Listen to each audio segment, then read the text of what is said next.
بڕۆ لە مەکتەبەکانە پرسیار کە ئەمڕۆ ساڵی چەندی کۆچیە، چەندی ئیسلامی زانێت، چەند مناڵ چەند تەلەبە ئیزانێت، نەخێ بزانێت چەند مامۆستا ئیزانێت.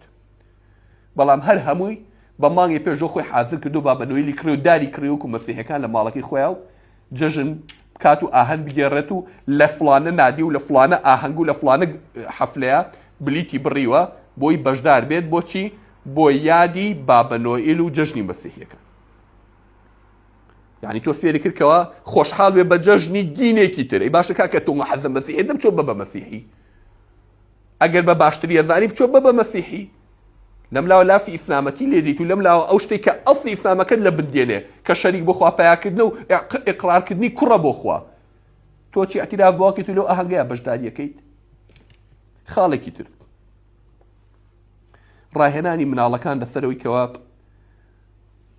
ڕابێن بەو معتەقەدات و فکر و بیر و باوەڕ و شعائیری مەسیحەکان، ڕاهاتن بەوەی کەوا سەلیبێکی لە ملایە، داری مەسیحەکە بۆ بێنێتە ماڵەوە با بە نۆیلەکە، یعنی ئەوەی سیماتی دینی ئەوانە کە لە دینی من و تۆیان جێگەی نابێتەوە، تۆ وردە و دەهێناتە ناو فکر و مێشکی ئەم مناڵی خۆت و دوای چۆنی لێ بیتە دەرەوە، دوای چۆنی تێگەێنیت.